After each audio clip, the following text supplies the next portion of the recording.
কি হলো নাও?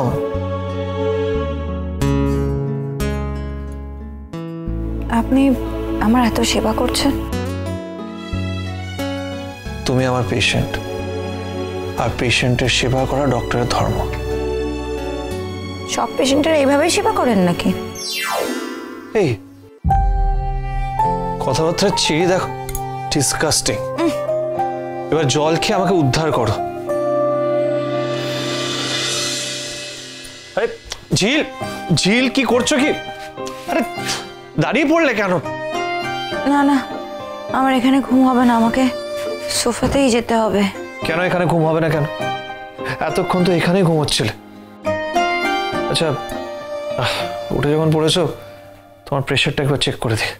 হ্যাঁ, না না, আপনাকে কোথাও যেতে হবে না, আর প্রেশার চেক করতে হবে না, থামুন আপনি। আমি কি করব না সেটা তুমি আমাকে শিখিও না। আমি ডক্টর, তুমি না, তাই ডাক্তারি করতে যেও না। আচ্ছা, আমার কন্ডিশন কি খুব খারাপ? হ্যাঁ, প্রায় এসে গেছো। কিসের কাছে এসে গেছি? ঘাটের। ঘাটের মানে? ওই ঘাটে যাওয়া বলে না, ওই কাছাকাছি চলে এসেছো। মানে মরে যাবো? সেটা বলতে পারছি না, কিন্তু এই কন্ডিশন থেকে যদি ফেরত আসতে হয় তাহলে আমি যা যা বলছি সেগুলো অক্ষরে অক্ষরে পালন করতে হবে। আর হ্যাঁ, ঠিক সময় খাওয়া দাওয়া করতে হবে, বুঝেছো? না না, ঠিক আছে ঠিক আছে, থাক। আপনাকে আর আমার জন্য এত দরদ দেখাতে হবে না। এই শোনো, এইসব ভুলভাল কথা বলো না আমাকে। মাঝ রাতে ঘুম থেকে উঠে আমাকে মেজাজ দেখাচ্ছে। তুই এই যে আমাকে মেজাজ দেখাচ্ছ না, তাতে আমার কিচ্ছু যায় আসে না। নেহাত তুমি আমার পেশেন্ট, তাই সহ্য করছি। অজ্ঞান হয়ে গেছিলে, বড় প্রবলেম হতে পারতো। আর যদি কিছু হয়ে যেত তখন তখন তো আমাদের বাড়ির সবাইকে জেলে যেতে হতো।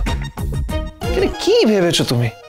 মানে দরদ উতলে পড়ছে তোমার জন্য, তাই সুবলার ঘর থেকে তোমাকে এখানে নিয়ে এসেছি আর ট্রিটমেন্ট করছি।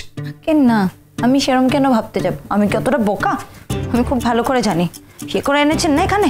এখন যদি দুম করে মরে যাই তখন বলবে বউটাকে এনে মেরে ফেলেছে ইচ্ছে করে, ওই জন্য আপনি এত সেবা যত্ন করছেন।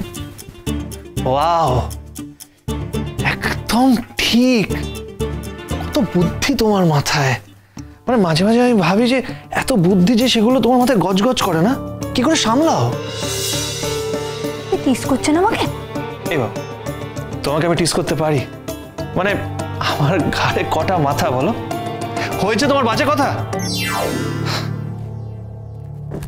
এসো এখানে বসো, প্রেশারটা চেক করে দিই। এসো।